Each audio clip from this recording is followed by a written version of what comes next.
U.S. President Barack Obama is casting Russian aggression in Ukraine as a threat to peace in Europe. In a gesture meant to reassure Baltic leaders, Obama stopped in Estonia ahead of this week's NATO summit. CCTV's Jessica Stone has more. U.S. President Barack Obama touched down in Estonia Wednesday on a mission of reassurance. With NATO releasing satellite evidence of Russian troops inside eastern Ukraine, Baltic state leaders are concerned about a Russian threat inside their own borders, where Russian-speaking populations live. Today, what's happening on Ukraine's soil, the open aggression from Russian side against sovereign country, means that there is an attack not only against Ukraine, it is an attack against the peace and borders of Europe after Second World War. President Obama addressed those concerns in a speech directed at the Estonian people ahead of the NATO summit in Wales. Let's also be clear where we stand.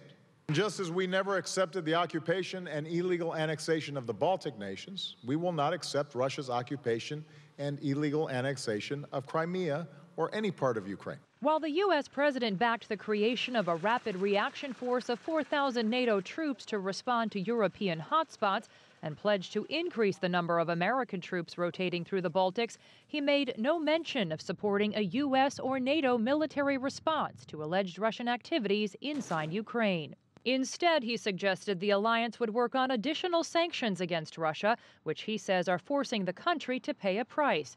Former U.S. Ambassador to NATO Kurt Volker says that price isn't heavy enough. I think in order to really stop Russia in Ukraine, we need to put military response on the table so that there becomes a real fair fight and the Ukrainians can take their territory back. And what should that military response look like in your estimation? Well, first off, it's got to be the Ukrainians leading in taking their own territory back, which they are willing to do. Then you need to provide intelligence support to the Ukrainians, trainers for the military forces. On the eve of the summit, France announced it is suspending the delivery of one of 2 French-built warships to Russia. French President François Hollande cited concerns over Moscow's alleged role in Ukraine, but stopped short of canceling the $1.6 billion contract. But at the moment, there is no indication the NATO alliance is willing to send troops to the Ukrainian region. If the problem is Russia invading Ukraine, NATO ought to be doing something about Russia invading Ukraine.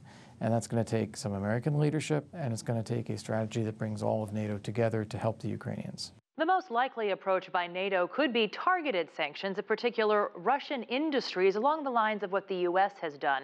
Since Europe stands to pay a heavier economic price, another possibility may be a country-by-country set of penalties against Russia rather than unified EU sanctions.